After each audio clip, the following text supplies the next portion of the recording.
A Friend Like You by Andrea Schomburg and Barbara Rottgen.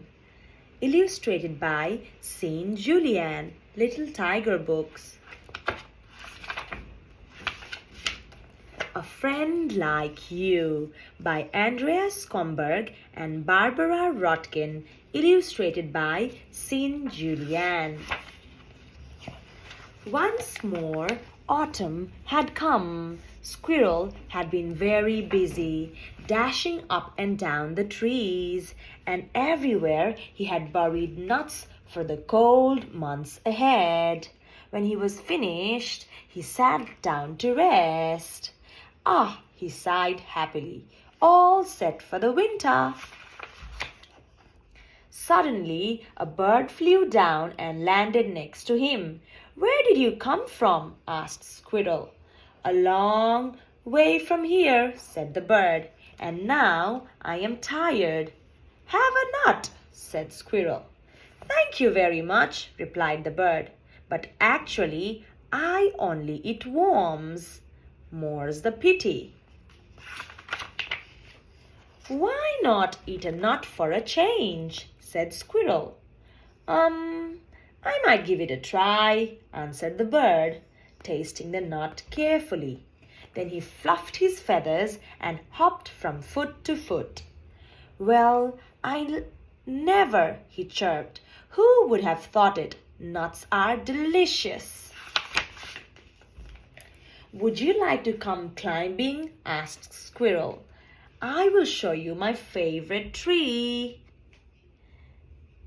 "Actually, I can't really climb," said the bird. "More's the pity. But you can fly, can't you?" said Squirrel. "That I can," replied the bird.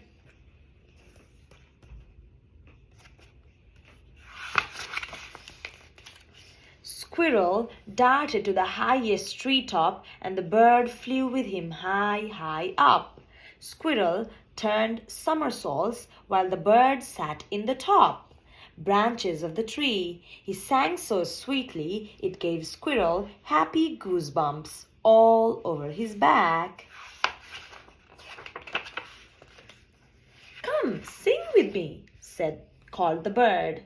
"Actually, I can't really sing," said Squirrel. "More's the pity." "Why not hum along?" suggested the bird. "Well," said Squirrel, "I might give it a try." The bird sang and Squirrel hummed along, bouncing on the twigs with joy. They capered and climbed and jumped and hopped and flew and sprang and sang together all day long. Then they sat on the grass, eating and watching the sunset. "It's good to be with you," said the bird. "And with you," nodded Squirrel. "When you sing, it gives me happy goosebumps all over my back. Fancy us meeting like that out of the blue and having so much fun together." "Yes," agreed the bird. "I never thought I would meet a friend like you." "You know what?" said Squirrel.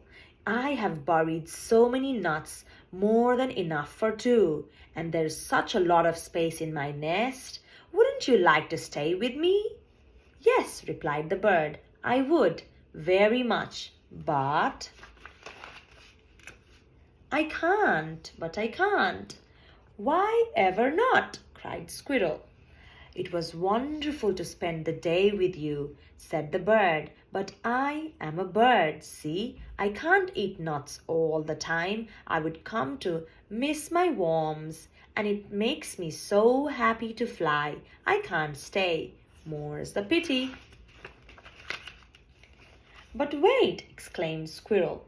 "You could still eat worms and just have nuts for a change. You could fly away whenever you like and then come back again. There are so many lovely things we could do together." The bird thought for a moment.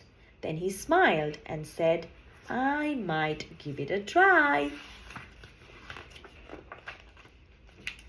And that's how Squirrel and the bird stayed together And it didn't matter at all that they were really rather different. Quite the contrary, it was just exactly right the way it was. And that's the end of the story. That just shows how we can welcome our friends despite having different personalities and different interests. We can still join new friends, ask them to do new things and try new things which we both like doing together. Squirrel and bird are very different. One likes nuts and the other likes worms, but both of them are happy to try something new. And together they can make the very best of friends. A beautiful tale of unlikely friendship brought to life with stunning illustrations by littletiger.co.uk. It's a lovely book. Hope you enjoyed reading with me and hope you read lots of stories like this and have fun reading, because reading is so important and so beneficial and so much fun. Enjoy!